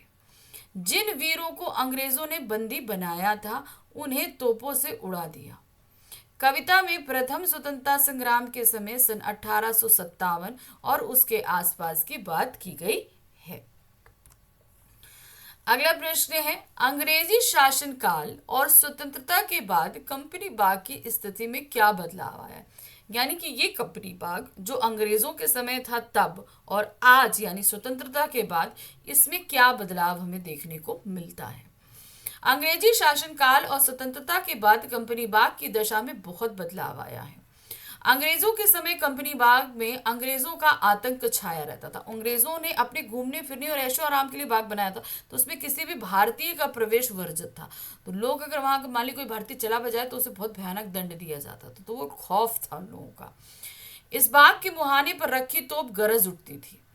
लोग वहां जाने से डरते थे और बचते थे। आजादी के बाद कंपनी बाग की स्थिति विरासत जैसी हो गई है, यानी कि हमें जो अपने पूर्वजों से मिलती है।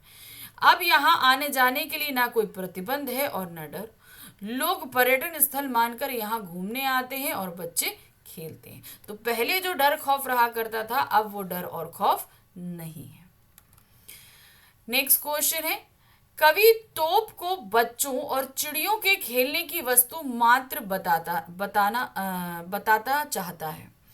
इस बहाने कवि क्या दर्शाना चाहता? मतलब ये तोप जो कवि इस जमाने में बहुत शक्तिशाली थी, लोग जिसको देखकर डरते थे, बड़े बड़े शूरमा, आज उस पर चिड़िया घूमती फिरती हैं, बच्चे उसको घुड़सवारी करते हैं। तो ये बताना चाहती हैं कि कभी शक्तिशाली जो इंसान रहा हो या जो कोई भी शक्तिशाली रहा हो, एक समय आता है कि उसकी वो शक्ति समाप्त हो चुकी होती है, उसका वो डर और खौफ समाप्त हो चुका होता है, उसे शांत होना पड़ता है। कवि ने तोप और कविता के माध्यम से बताया है कि वर्ष 1857 में जिस तोप ने बड़े बड़े शूरमाओं को मौत की नींद सुला दिया, आज वह तोप खुद दयनीय हालात में है। जिस तोप के पास लोग फटकने से डरते थे, उसी तोप पर आज बच्चे घुड़सवारी करते हैं और उनके उतरते ही चिड़िया अपनी मनपसंद जगह बना लेती हैं। इसके माध्यम से कवि दर्शाना चाहता है कि भारतीयों के मन में अब अंग्रेजों के तोप के प्रति कोई डर नहीं रह गया है। आतंक या डरा धमकी कर मनुष्यता को नहीं जीता जा सकता है। अब हम आ गए दीर्घोत्तरीय प्रश्न पे। ठीक है, तो अभी तक हम लघुत्तरीय प्रश्न कर रहे थे, अब हमारे पास क्या है, दीर्घोत्तरीय प्रश्न है।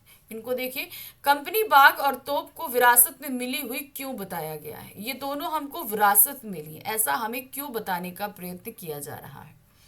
कंपनी बाग ईस्ट इंडिया कंपनी द्वारा बनाया गया बाग था, जिसकी अंग्रेजों के शासनकाल में बड़ी चर्चा थी। इसी बाग के मुहाने पर एक तोप रखी गई थी, जिसका उपयोग भारतीयों के स्वतंत्रता के लिए किए गए विद्रोह को कुचलने के लिए किया जाता था। भारत से अंग्रेजों के चले जाने के बाद यह तोप और बाग विरासत में भारतीयों को मिली। जिस प्रकार विरासत में मिली वस्तुएं आने वाली पीढ़ी को तत्कालीन परिस्थितियों से अवगत कराती, यानी कि जब ये वस्तुएं थी उस समय की स्थिति से अवगत कराती हैं तथा उस समय की यादें तरोताजा करती हैं, और दूसरी ओर प्रेरणा स्रोत के रूप में गलती ना करने या उसे ना दोहराने की सीख देती है। यानी कि जो भी चीजें उससे जुड़ी होती हैं, हमें उन सारी चीजों की सीख मिलती है। कंपनी बाग और तोप की विरासत के समान ही हमें अंग्रेजों के अत्याचार की याद दिलाती है, तो हमें अपनी स्वतंत्रता की रक्षा करने की प्रेरणा भी देती है।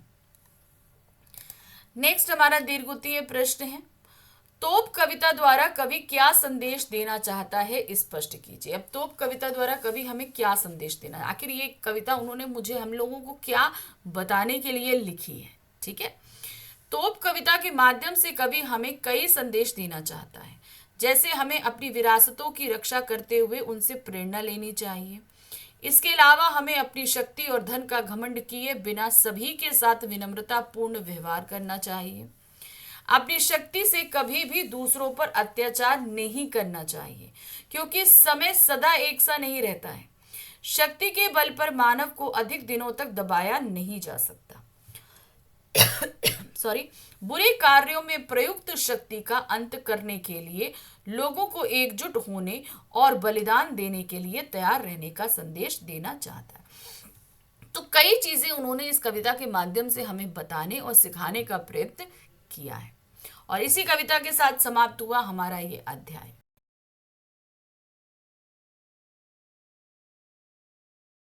के हिसाब से इसका आंसर देना है।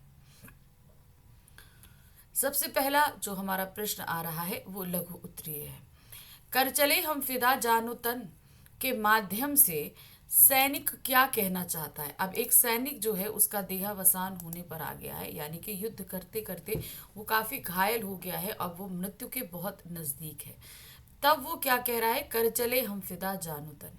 तो इसके माध्यम से कहने चाह रहा है कि हमने अपना बलिदान देकर अपने देश की रक्षा कर ली है, अब ये देश हम तुम्हारे हवाले कर रहे हैं, यानी कि आप सभी देशवासियों के हवाले कर रहे हैं। अब इसकी सुरक्षा करना, इसकी रक्षा करना तुम्हारा कर्तव्य है। जैसे हमने अपने जान की आहुति देकर इस देश की रक्षा करी है, वैसे ही तुम्हें भी इसकी रक्षा करनी है। अब इसको लिखेंगे कैसे, देखिए। कर चले हम फिदा जानो तन के माध्यम से सैनिक देशवासियों और युद्ध कर रहे अपने साथियों से कहना चाहते हैं कि उन्होंने साहस और वीरता से अपने देश की रक्षा की। अपने तन में प्राण रहते हुए उन्होंने देश की मर्यादा और प्रतिष्ठा पर आंच नहीं आने दिया। उन्होंने अपने सीने पर गोलियां खाकर देश के लिए प्राणों का उत्सर्ग कर दिया है।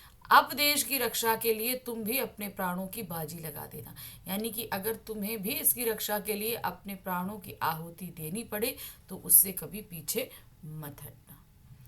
अगला प्रश्न है, सैनिकों के लड़ने के लिए परिस्थितियां अनुकूल नहीं थी, स्पष्ट कीजिए। अब ये बात क्यों कही गई है। भारत और चीन के बीच हुए इस युद्ध का रण क्षेत्र बना था। ठीक है, रण क्षेत्र यानी कि युद्ध का क्षेत्र। हिमालय की घाटियां जहां तापमान इतना कम होता है कि वहां खड़ा रहना भी कठिन होता है। तो अब आप इसको ऐसे समझिए कि भारत और चीन की जो सीमा पड़ेगी वो हिमालय क्षेत्र में पड़ती है, जहाँ पर गर्मियों में भी मौसम माइनस में रहता है, तो ठंड के समय तो वहाँ पर बहुत बुरे हालात होते हैं।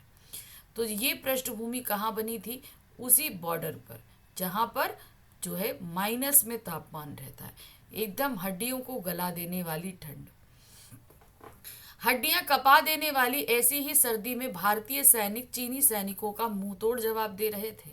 परंतु सर्दी के कारण उनकी सांसें रुकती हुई सी प्रतीत हो रही थी और उनकी नसों में खून जमने की स्थिति तक आ गया था। तो यहाँ पर क्या था ना, खून जमने लगा नसों में, तो अर्थात तात्पर्य क्या था, ऊपर टेम्परेचर बहुत कम होता है, एक तो हाइट जब जाते हैं तो ऐसे भी सांस लेने में दिक्कत है, और ऊपर से इतनी ठंड, जहाँ पर एक कदम भारी और वहाँ पर तो युद्ध हो रहा है। तो मतलब परिस्थितियाँ इतनी ही प्रतिकूल थी कि युद्ध तो करने की बात दूर, अपने आप को संभाले रखना भी बड़ी मुश्किल का काम था। तो उस पृष्ठभूमि में वो युद्ध कर रहे थे, इसीलिए कहा गया है सैनिकों के लड़ने के लिए परिस्थितियां अनुकूल नहीं थी वहां पर। अगला क्वेश्चन है, सैनिकों ने हिमालय का सिर न झुकने देने के लिए क्या कहा है। अब उन्होंने बोला है क्या, हिमालय का सिर न हमने झुकने दिया। अब उसके लिए वो क्या कह रहे हैं। भारतीय सैनिकों ने देश प्रेम और राष्ट्रभक्ति की भावना चरम पर थी। उन्हें अपना देश और मातृभूमि प्राणों से भी प्रिय थी। इसकी रक्षा के लिए उन्होंने विपरीत परिस्थितियों की परवाह नहीं की। वे निरंतर आगे ही आगे बढ़ते जा रहे थे। हालात ऐसे थे कि उनकी सांसें रुक रही थी और सांस लेना कठिन हो रहा था तथा रक्त जमता आ जा रहा था। फिर भी उसकी परवाह किए बिना लड़ते हुए अपना बलिदान दे रहे थे। तो मतलब परिस्थितियां ऐसी थी कि जहां पर युद्ध करना बहुत मुश्किल था, उस जगह भी ये लोग युद्ध कर रहे थे, और उस युद्ध में भी उन्होंने सैनिकों को पीछे, चीनी सैनिकों को पीछे की तरफ धकेल दिया और आगे वो युद्ध के लिए बढ़ते रहे। क्वेश्चन नंबर 4 है, मरते मरते रहा बागपन साथियों के माध्यम से सैनिक देशवासियों को क्या संदेश देना चाह रहा है। अब उन्होंने एक लाइन बोली है, मरते मरते रहा बागपन साथियों। अब इस लाइन के माध्यम से मरता हुआ सैनिक क्या कह रहा है। मरते मरते रहा बागपन साथियों के माध्यम से सैनिक देशवासियों से ये कहना चाहते हैं कि वो शत्रुओं से युद्ध करते हुए अपनी मातृभूमि की रक्षा के लिए पूरे जोश और साहस से युद्ध किया। उन्होंने अपने मनोबल को गिरने नहीं दिया और सच्चे सैनिक की तरह मातृभूमि के लिए अपना बलिदान दे दिया। वे देशवासियों को यह संदेश देना चाहते हैं कि देशवासी भी इसी तरह साहस से देश की रक्षा करते हुए वीरता की नई गाथा लिखे। यानी कि हमारी स्थितियां ऐसी थी, हम इतने घायल हो गए, लेकिन तब भी हमने अपनी हिम्मत को बनाए रखा, अपने साहस को बनाए रखा और शत्रु से युद्ध करते रहे। और यही उम्मीद वो आगे आने वाले सैनिकों और देशवासियों से रखते हैं कि जब उनकी बारी आए इस युद्ध लड़ने की और अपने बलिदान देने की, तो वो बागपन, वो साहस उनके अंदर भी बना रहे।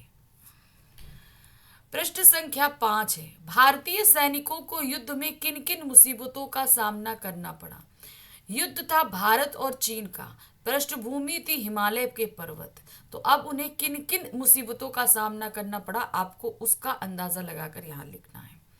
भारतीय सैनिकों को चीनी सैनिकों के साथ हुए युद्ध में कई मुसीबतों का सामना करना पड़ा, जैसे हिमालय की घाटियों जैसे दुर्गम स्थानों पर युद्ध करना पड़ा। हाड़ गला देने वाली सर्दी में सैनिकों का खून जम रहा था। उनके सिर पर शत्रु मौत बनकर मंडरा रहे थे। बर्फ के कारण उन्हें सांस लेने में कठिनाई हो रही थी। तो मतलब जो एक सर्द मौसम में जो चीजें होती हैं, उन सभी कठिनाइयों का उनको सामना करना पड़ रहा था। अगला प्रश्न है, अपना बलिदान देकर भी सैनिकों को दुख की अनुभूति क्यों नहीं हो रही थी। मतलब अब अपने हम मान लीजिए हमें अगर अपने प्राण देने पड़े तो हमें बड़ा अफसोस होगा, बड़ा दुख होगा, लेकिन सैनिक जो हैं वो बड़ी खुशी खुशी अपने आप अपना बलिदान दे रहे थे। क्यों उन्हें दुख नहीं हो रहा था? क्योंकि उनके अंदर देशभक्ति की भावना भरी थी और वो अपने ये प्राण इस देश की रक्षा के लिए आहुति में दे रहे थे। इसलिए उन्हें किसी भी तरह का दुख अंदर से महसूस नहीं हो रहा था। एक सच्चा सैनिक देश के लिए ही जीता है और मरता है। वह अपनी मातृभूमि की रक्षा करते हुए अपने प्राणों की बाजी लगाना अपना धर्म समझता है। वह अपना सब कुछ अर्पित कर देश के काम आना चाहते हैं। ऐसा करके वे अपने सैन्य धर्म का पालन करके गर्वानुभूति यानी कि गर्व की अनुभूति यानी गर्व का एहसास करते हैं। चीन के साथ युद्ध में शहीद भारतीय सैनिक अपना बलिदान देकर भी गर्वानुभूति कर रहे हैं। फिर उन्हें दुख की अनुभूति कैसे हो सकती है? क्योंकि वो तो जब अपने आप को बलिदान कर रहे हैं तो वो गर्व अनुभव कर रहे हैं, तो किस तरीके से वो दुख का अनुभव कर सकते हैं? उन्हें गर्व है कि उन्होंने हिमालय का सिर झुकने नहीं दिया है। तो उन्होंने अपने देश पर दुश्मनों के पैर नहीं पड़ने दिए, अपने देश का मान सम्मान बनाए रखा। इस बात का उनको बहुत ही ज्यादा गर्व है। प्रश्न संख्या 7 है, आज धरती बनी है दुल्हन साथियों, ऐसा सैनिकों को क्यों लग रहा है? अब देखिए यहाँ पर क्या था, दुल्हन जब बनती है तो वो क्या करती है, लाल रंग का जोड़ा पहनती है, ठीक है। अब यहाँ पर जब युद्ध हो रहा है तो वहां पर बहुत सारे सैनिक मर रहे हैं, सैनिक मरने, उनको घायल हो रहे हैं, तो उनका खून निकल रहा है। तो उस खून की वजह से क्या है, वहां की धरती लाल है। इसीलिए कहा है कि आज धरती बनी है दुल्हन साथियों, क्योंकि वो भी लाल हो रही है जैसे दुल्हन लाल जोड़ा पहने होती है। दुल्हन अर्थात नववधु की सुंदरता अद्वितीय होती है। लाल रंग के परिधान उसकी सुंदरता को विगुणित कर देती है, यानी कि और ज्यादा बढ़ा देती है। हिमालय की घाटियों की जमीन सैनिकों के रक्त से लाल हो रही है। वहां युद्ध कर रहे सैनिकों को लगता है कि भारत भूमि ने लाल परिधान धारण कर लिया। मतलब चारों तरफ इतना रक्त है कि उन्हें ऐसे लग रहा है कि धरती ने लाल रंग का जोड़ा पहना हुआ है। इस परिधान में वह लाल जोड़े में सजी दुल्हन सी नजर आ रही है। अगला क्वेश्चन है, सैनिक अपनी जवानी को कब सार्थक मानते हैं? जब वो देश के लिए बलिदान होते हैं, तब वो अपनी जवानी को सार्थक मानते हैं। एक सच्चा सैनिक अपनी मातृभूमि में अगाध लगाव रखते हुए देश के लिए जीता और मरता है। वह शत्रुओं से हर समय मुकाबले को तैयार रहता है। वह अपने प्राणों की परवाह किए बिना हर संकट को झेलने के लिए तैयार रहता है। एक सच्चा सैनिक अपनी जवानी को तभी सार्थक मानता है जब वह शत्रुओं से युद्ध करते हुए अपने प्राणों को बलि दे दे और उसके खून की एक एक बूंद देश के काम आ जाए। तो यहाँ पर क्या है कि वो गर्व का अनुभव तब करता है जब वो देश के लिए काम में आए। अब हम आ गए अपने दीर्घोत्तरीय प्रश्नों में। तो इसी अध्याय के कुछ दीर्घोत्तरीय प्रश्न भी यहाँ पर लाए हूँ, इनको देखिए ध्यान से। कर चले हम विदा कविता युवाओं में राष्ट्र प्रेम और देशभक्ति की भावना प्रगाढ़ करती है। स्पष्ट कीजिए। ये जो कविता हमने पढ़ी है ये पूरी तरीके से वीर रस से ओतप्रोत कविता है। वीर रस की कविताएं अक्सर जब हम पढ़ते हैं तो हमारे ऐसे ही नसों में जो है वो तीव्रता से रक्त संचार बढ़ जाता है। वही चीज यहाँ पे जब हम ये कविता पढ़ रहे हैं तो अपने देश के प्रति हमारा जो प्रेम है वो और ज्यादा बढ़ जाता है। ये देख और सुनकर कि इसको सुरक्षित रखने के लिए, इसकी रक्षा करने के लिए कितने लोगों ने अपने प्राणों की आहुति दी है। हम तो सिर्फ इस कविता को पढ़कर एक अनुमान लगा रहे हैं। सोचिए ये परिदृश्य सच में घटित हुआ है तो हमें भी इस बात का गर्व होता है कि हम भारत देश की भूमि में पैदा हुए। तो इसकी रक्षा के लिए हमें अगर अपने प्राण भी देने पड़े तो हम वो कर सकते हैं। कर चले हम फिदा कविता में भारतीय सैनिकों के साहस एवं वीरता की गाथा है। इन सैनिकों ने अत्यंत विपरीत परिस्थितियों में चीनी सैनिकों का मुंहतोड़ जवाब दिया और उन्हें रोकते हुए आगे ही आगे कदम बढ़ाते बढ़ाते गए। देश की रक्षा करते हुए उन्होंने अपनी जान की परवाह नहीं की और कुर्बान हो गए। ये कविता पढ़कर युवा मन जोश से भर उठता है। जब कविता हम पढ़ते हैं तो हमारा जोश और बढ़ जाता है तथा देश एवं मातृभूमि की शत्रुओं से रक्षा करने के लिए अपना सर्वस्व न्यौछावर होने के लिए प्रेरित होता है।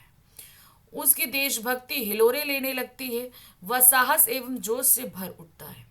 इस प्रकार ये कविता राष्ट्र प्रेम और देशभक्ति की भावना को प्रगाढ़ करती है। तो हमारे अंदर राष्ट्र प्रेम और देशभक्ति की भावना रहती है लेकिन कहीं ना कहीं सुप्त अवस्था में रहती है। इस तरह की कविताएं और गीत हमारी इस सुप्त अवस्था को जागृत कर देते हैं और हमारे अंदर वो एकदम तेजी से बहने लगता है रक्त के माध्यम से। अगला प्रश्न है, कर चले हम फिदा कविता की प्रासंगिकता स्पष्ट कीजिए। यानी कि ये कविता जो लिखी गई वो किस प्रसंग पे लिखी गई, क्या है, इन सब के आसपास के बारे में आपको बताना है। कर चले हम फिदा कविता 1962 में चीन के साथ हुए युद्ध का मर्म स्पर्शीय वर्णन है। यह कविता एक और भारतीयों के साहस तथा वीरता का उत्कृष्ट नमूना प्रस्तुत करती है, साथ ही उनके त्याग एवं बलिदान की अनुपम गाथा को भी दोहराती है। ये कविता अपने रचना काल में जितनी प्रासंगिक थी उससे कहीं अधिक आज प्रासंगिक है। मतलब जब ये रची गई थी तब शायद इसका नहीं हो, लेकिन आज के समय में ये ज्यादा महत्व रखती है। आज देश में पड़ोसी देश के जब घुसपैठ का खतरा बढ़ा है, जयचंदों की संख्या बढ़ी है। जयचंद यानी कि घर में ही हमारे देश के ही बहुत से भेदी जो हैं वो दूसरे दुश्मन देशों से मिले हुए हैं। उन ऐसे लोगों को जयचंद कहा जाता है। तथा लोग भाषा, जाति, क्षेत्र, धर्म आदि के नाम पर अपनी ढपली बजाकर अपनी ढपली अपना राग आलाप रहे हैं। हमारा धर्म, हमारी जाति, हमारा सब कुछ ऐसे कह के सब अपने अपने ये राग आलाप रहे हैं। तब इस कविता की प्रासंगिकता और भी बढ़ जाती है। ये कविता वीरों का उत्साह बढ़ाने और युवाओं में राष्ट्रभक्ति प्रगाढ़ करने के लिए अधिक प्रासंगिक है। तो मतलब जब लिखी गई थी तब तो ये युद्ध की पृष्ठभूमि पर लिखी गई थी, लेकिन आज युद्ध नहीं है, लेकिन ऐसे बहुत सारी परिस्थितियां हैं जहां पर हमें ये कविता याद आती है। अगला प्रश्न है, कविता में राम, लक्ष्मण, सीता और रावण का रावण का प्रयोग किन संदर्भों में किया गया है। आपको बताना है किन संदर्भों में इसका प्रयोग हुआ है। तो कर चले फिदा में राम, लक्ष्मण, सीता और रावण जैसे पौराणिक पात्रों का प्रयोग देशवासियों, भारत माता और देश के शत्रुओं के संदर्भ में किया गया। मतलब राम लक्ष्मण कौन है? हम देशवासी, क्योंकि हमें अपनी माता सीता अर्थात अपनी भारत माता का रावण अर्थात शत्रुओं से रक्षा करनी है। सीता अत्यंत सुंदर, पवित्र और गरिमामय स्त्री थी। कुछ ऐसी ही स्थिति हमारी मातृभूमि भारत माता की है। यह हमारी भारत माता तरह तरह से समृद्ध और गौरवपूर्ण है। जिस तरह कुछ शत्रु रूपी रावण इसी की ओर कुदृष्टि रखते हैं, यानी कि कुछ शत्रु जो हैं इस देश पे कब्जा करना चाहते हैं और अपना बना लेना चाहते हैं। जिस तरह राम और लक्ष्मण ने रावण को मारकर सीता की रक्षा की थी, उसी प्रकार भारतीय सैनिकों और देशवासियों से अपेक्षा की गई है कि वे सीता रूपी भारत माता की रक्षा के लिए रावण रूपी शत्रुओं से युद्ध करें तथा आवश्यकता पड़ने पर अपना बलिदान देकर साहस एवं वीरता की नई गाथा लिखें। तो इसीलिए यहाँ पर राम, लक्ष्मण, सीता का जो है प्रसंग दिया गया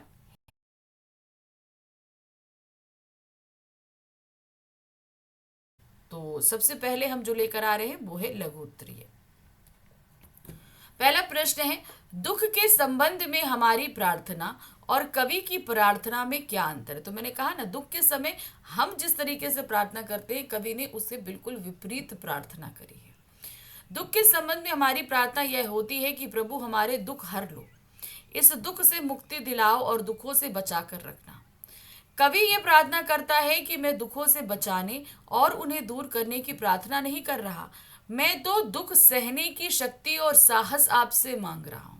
यानी कि मेरे पास जो दुख आए उसे मैं सह सकूं, इतनी मुझे आप ताकत दीजिएगा। मैं ये नहीं कह रहा कि आप मेरे को दुख मत देना, दुख दो, लेकिन साथ में इतना साहस दो कि मैं इन दुखों को सह सकूं।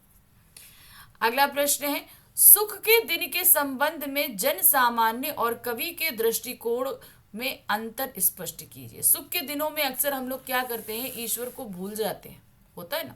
लेकिन कवि यहाँ क्या कह रहे हैं, मैं सुख के दिनों में भी आपको याद करता रहूं, है ना। सुख के दिनों में जन सामान्य सुख को अपने भाग्य का सुफल मानता है और वह प्रभु को भुला रहता है। ठीक है, कि हाँ मुझे तो बहुत अच्छा है, चलो अच्छा समय चल रहा है, तो ईश्वर को याद नहीं करता। लेकिन क्या होता है, कवि सुख के दिनों को ईश्वर की कृपा का कारण मिला हुआ मानता है। यानी कि उसे जो सुख प्राप्त हुआ है वो ईश्वर की कृपा है, वो ये मानता है। वह सोचता है कि वह प्रभु को पल भर भी ना भूले और सुख में भी उसका सिर झुके, वह हर पल प्रभु का चेहरा देखे। यानी कि सिर्फ दुख में वो प्रभु को स्मरण नहीं करना चाहता, वह सुख के भी हर पल में ईश्वर को स्मरण करना चाहता है, क्योंकि ये सुख के पल उसे इन्हीं की कृपा यानी ईश्वर की कृपा से ही प्राप्त हुए हैं।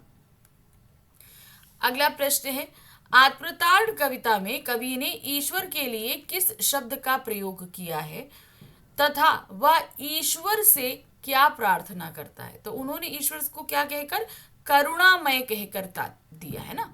तो ईश्वर से वो प्रार्थना क्या कर रहा है कि दुख सहने की उन्हें शक्ति दे, तकलीफों से लड़ने की शक्ति दे, है ना। तो वही सारी चीजें आपको यहाँ लिखनी है। आत्मताड़ कविता में कवि ने ईश्वर के लिए करुणामय शब्द का प्रयोग किया है।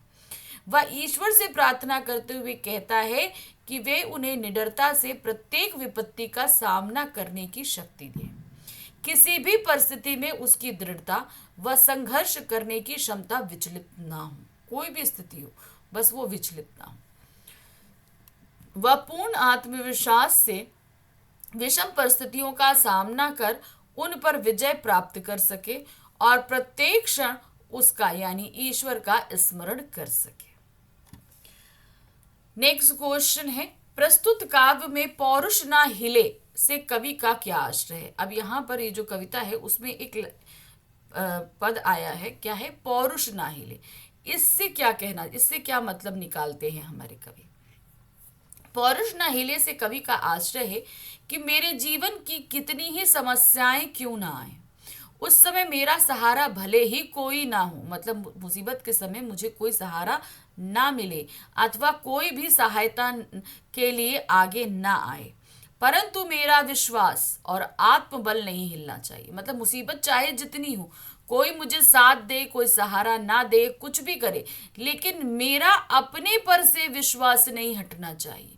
मेरी अपनी जो शक्ति है वो कम नहीं होनी चाहिए, अपितु मेरा आत्मबल दोगुना हो जाए तथा मेरे आत्मविश्वास में कोई कमी ना आए, जिससे मैं पूर्ण पराक्रम के साथ अपनी समस्याओं का समाधान कर सकूं।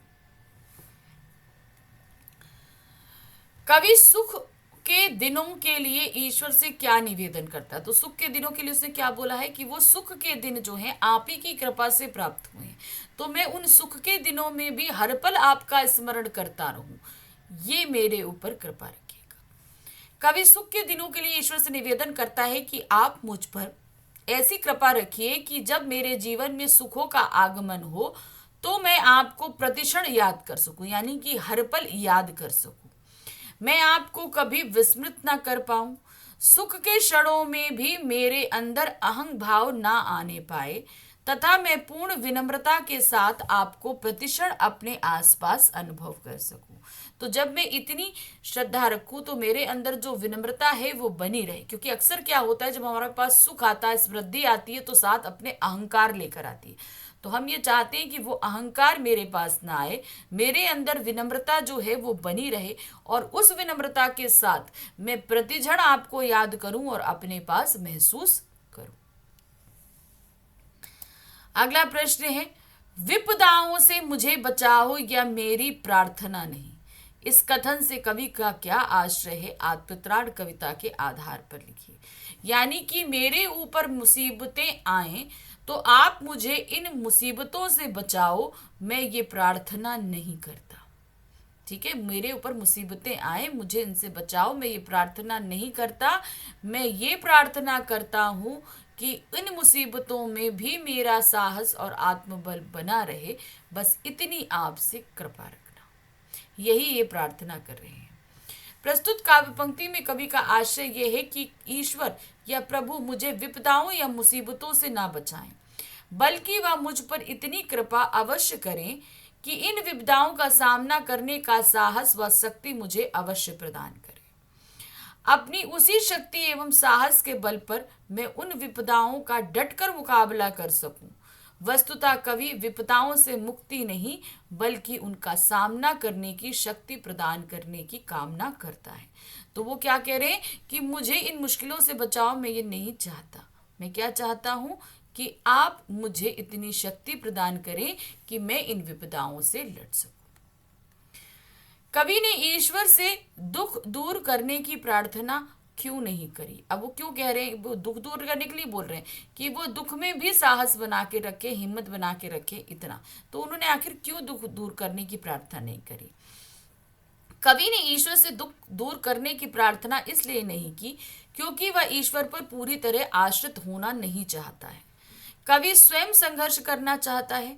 वह अपने जीवन में आई विपत्तियों का सामना स्वयं करना चाहता है। इसीलिए वह केवल यह कामना करता है कि प्रभु उसे साहस, शक्ति और निर्भयता प्रदान करे कि भाई जो मेरे जीवन का दुख है, मेरे जीवन की मुसीबतें हैं, तो मुझे फेस करनी है ना, तो मैं ईश्वर को क्यों लेकर आऊं? ईश्वर से को क्यों कहूं कि आप मेरे को दुख मत दो या आप मेरे दुख को दूर कर दो? जो दुख मिला है वो जो मुझे मेरे कर्मों से मिला है, तो जब मेरी ही उपजी हुई चीज है तो यानी कि उसका भोग भी तो मैं ही करूंगा। तो इसीलिए वो दुख दूर करने के लिए नहीं कहते, बस इतना कहते हैं कि मेरे अंदर आत्मबल और साहस को बनाकर रखो। अगला प्रश्न है, कवि अपना सहायक ना मिलने पर प्रभु से क्या इच्छा व्यक्त करता है? मतलब जब वो कहते हैं कि जब मेरे ऊपर मुसीबतें पड़े और मेरे को उन मुसीबतों में कोई सहारा ना मिले तो मेरा आत्मविश्वास ना हिले। आत्मविश्वास का मतलब क्या होता है ना कि जब हमारे ऊपर मुसीबतें पड़ती है, एक तो मुसीबत, उस पर कोई सहारा ना मिले तो सीधे हम सबसे पहले क्या करते हैं, हम ईश्वर को कोसना शुरू करते हैं। भाई आप ही हमारा साथ नहीं देना चाहते, आप ही मेरा दुख बढ़ाते जा रहे हैं। तो वही चीज़ वो कह रहे हैं कि मेरे ऊपर चाहे जितनी मुसीबतें पड़े, मुझे कोई सहायता ना मिले, कोई साथ ना मिले, मगर मेरा आत्मविश्वास ना हिले, यानी कि मैं आप पर उस कंडीशन में भी किसी तरह का कोई शक ना करूं, उस परिस्थिति के लिए मैं आप पर दोषारोपण ना करूं। कवि ने सहायक न मिलने पर यह इच्छा व्यक्त की है कि हे प्रभु, मेरा बल और पौरुष न डगमगाए, मैं अपने आत्मविश्वास को बनाए रखूं। कवि जानता है कि आत्मविश्वासी व्यक्ति बड़ी से बड़ी चुनौती का सामना भी सरलता से कर सकता है। अगला प्रश्न है, आत्मताण कविता में चारों ओरों से दुखों से घिरने पर कवि परमेश्वर से विश्वास करते हुए भी अपने आप से क्या अपेक्षा करता है? मतलब ईश्वर से तो के ऊपर उसे पूरा विश्वास है, लेकिन अपने आप पे क्या अपेक्षा कर रहा है, वो क्या उम्मीद कर रहा है अपने आप से? आत्मताण कविता में कवि चारों तरफ से दुखों से घिरने पर परमेश्वर में विश्वास करते हुए भी अपने आप से यह अपेक्षा करता है कि ऐसी परिस्थितियों में भी उसका धैर्य बना रहे और वह अपने सामने विद्यमान कठिन परिस्थितियों पर नियंत्रण एवं विजय प्राप्त कर सके। अगला प्रश्न है, कवि ने विश्वास बनाए रखने के लिए ईश्वर से प्रार्थना किन परिस्थितियों में की है? वो क्या कह रहे हैं? कवि ने कहा है विश्वास बनाए रखे, तो वो कौन सी ईश्वर से प्रार्थना किन परिस्थितियों में कर रहे हैं? वो कौन सी परिस्थिति है जिसमें वो कह रहे हैं कि मेरे ऊपर, आपके ऊपर विश्वास बना रहे? कवि रविंद्रनाथ ठाकुर ईश्वर को दुख में ही नहीं वरन सुख के दिनों में भी हर पल स्मरण करना चाहता है। उनका कहना है, हे प्रभु, जब कभी संपूर्ण सृष्टि मेरे साथ धोखा करे या दुख भरी रात्रि में भी कोई मेरा साथ ना दे, तब भी आप मेरा विश्वास बना रहे, आपके अस्तित्व के विषय में मेरे मन में कोई संदेह ना हो। मतलब कहते हैं ना, जब मुसीबत आती है तो हम कहते हैं कि अरे भगवान ही नहीं है। तो वही चीज परिस्थितियों के लिए कह रहे हैं कि चाहे जितनी मुसीबत हो, चाहे जो भी परिस्थितियां हो, मेरा विश्वास बना रहे और मैं आपके अस्तित्व पे संदेह ना करूं। आप हैं या नहीं, ऐसे कोई सवाल मेरे मन में ना उपजे। तो यहाँ खत्म हो गए लघु उत्तरीय प्रश्न और अब हम आ गए हैं अपने दीर्घ उत्तरीय प्रश्नों पे। देखिए क्या है। आत्मतार कविता में निहित संदेश स्पष्ट कीजिए। ये पूरी कविता में लिखने के बाद रविन्द्रनाथ ठाकुर हमें क्या संदेश दे रहे हैं। आत्मतार कविता में कवि प्रभु से दुख दूर करने की प्रार्थना नहीं करता, बल्कि वह स्वयं अपने साहस और आत्मबल से दुखों को सहना चाहता है तथा उनसे पार पाना चाहता है। वह दुखों से मुक्ति नहीं, बल्कि उसे सहने और उबरने की आत्मशक्ति चाहता है। इस कविता में निहित संदेश यह है कि हम अपने दुखों के लिए प्रभु को जिम्मेदार न ठहराएं। हम दुखों को सहर्ष स्वीकार करें तथा उनसे पीछा छुड़ाने की बजाय उन्हें सहें तथा उनका मुकाबला करें। दुखों से परेशान होकर हम आस्थावादी बनने की जगह निराशावादी न बने।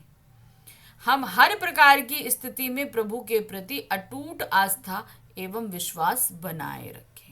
तो ये पूरा संदेश थे, चाहे जैसी परिस्थितियां हो, कुछ भी हो, बस हमारा विश्वास ईश्वर के ऊपर से डगमगाए नहीं। यही संदेश रविन्द्रनाथ ठाकुर हमें देते हैं। तो ये रहे हमारे इस चैप्टर के लघु उत्तरीय और दीर्घ उत्तरीय प्रश्न, जिन्हें हमने यहाँ पर खत्म किया।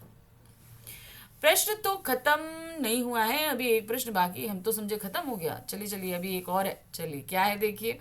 आत्मतार कविता हमें दुख से संघर्ष करने का मार्ग दिखाती है। मुझे लगा कि प्रश्न खत्म हो गए हैं। चलिए एक प्रश्न और है, जल्दी देख लेते हैं। आत्मतार कविता हमें दुख में संघर्ष करने का मार्ग दिखाती है। यानी कि जब हमारे ऊपर दुख की स्थितियां आती हैं, सभी के ऊपर आती हैं, ऐसा नहीं हो रहा है कि कोई एक के ऊपर आती है, उस स्थिति में ये कविता अगर हम पढ़ते हैं तो हमारे लिए वो दुख की परिस्थितियों से लड़ना और उनसे उबरना आसान हो जाता है। बात सही है। तो ये कविता जब हम पढ़ रहे थे, जब हमने आपको पढ़ाई थी, हमने भी पढ़ी जब पहली बार, तब भी हमको भी इस चीज़ का एहसास हुआ कि दुख तो हर व्यक्ति पे आता है, और जैसे ही हम पर दुख आता है हम ये सोचने लगते हैं कि ईश्वर ने हम ही को दुख क्यों दिया, क्या ईश्वर है या नहीं। ऐसे हम सवाल क्यों पूछते हैं? क्योंकि ये दुख कहीं ना कहीं हमारे कर्म के फल होते हैं। तो जब ये कर्म हमारे हैं तो इन दुखों से लड़ने, इनको सहने की भी हिम्मत हमें अपने अंदर होनी चाहिए, है ना। तो सही बात है, जब दुख का समय हो तो संघर्ष करने के लिए कविता हमें बहुत प्रेरणा देती है। आत्मतार कविता में दुख के प्रति एक अलग दृष्टिकोण प्रकट हुआ है। इस कविता में दुख से पलायन करने की प्रवृत्ति त्याग कर उसे सहर्ष स्वीकारने तथा उस पर विजय पाने की प्रेरणा दी गई। मतलब हम दुख की स्थिति में से भागने की कोशिश नहीं कर रहे हैं, हम क्या कर रहे हैं, उसका खुलकर सामना कर रहे हैं, स्वीकार रहे हैं और उससे लड़ रहे हैं। ये बात कही गई है इसमें। कविता में दुख और सुख दोनों का समान भाव से अपनाने का संदेश है।